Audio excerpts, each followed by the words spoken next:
नमस्कार मंडळींनो, आजच्या दिवसाच्या व्लॉगमध्ये तुमचं स्वागत केलंय आणि बाहेर गेलंय आणि आजी बरोबर वाईच गजाली मारलंय आणि तकडे चुनीलंय घरा केलंय आणि बघलंय तर आज सगळेजण जेवक होते. दादाक सुद्धा आज सुट्टी होती. मग आम्ही बसलो जेवणात आज चपाती, माशाचा सार आणि फ्राय केलेले मासे सुद्धा होते. सोबतच भात सुद्धा होतो, पण मी आपला चपातीवर भागवलंय. मासे विषय असल्यावर मी ऐकतोय काय म्हटलं आज दणकावून जेवूया. जेवण झाल्यावर मी दुकानात जाऊ घेतलंय तर मेलो पाऊस निमरात सुद्धा वाताक लागलो. बहुतेक आज कोल्याचा लगीन असताला. दुकानातून घराकडे गेलं आणि बघलंय तर निमरातल्या पावसात जंबुरा मजा करीत होता. हकडेसून तकडेसून नुसता धावता.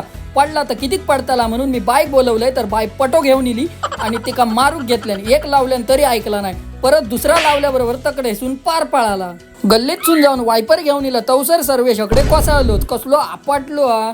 त्याका मी सांगलेलं हकडे तकडे धावा नको, पाय घसारलो तर तोंड फुटताला, पण ह्याचो बोचो फुटलो. तवसर झंबुरान हकडे वायपर घेऊन पाणी साफ करूक सुरुवात केल्यान. दुपारचो हावजीचो खेळ सुरू झाल्याबरोबर ह्यो सुद्धा वही पेन घेऊन इलो, पण विश्राम दादान त्याका खेळाक दिला नाही. त्याका पिटकावल्यान. मग ह्यो इलो आणि आमची भीत रंगावूक घेतल्यान. मी म्हटलंय काय रे दुपारी पडलंस त्याचा परिणाम झालो काय तुझ्यावर. तिनसान झाल्याबरोबर जंबुरा घराकडे इला आणि त्याका चण्याचो डबो दिसल्याबरोबर माका म्हणता की माका चणे होय. त्याका चणे दिल्याबरोबर शिडीयत पाय टाकून बसला आणि एक चणो खाईत माझ्या वांगडा गजाली मारल्यान.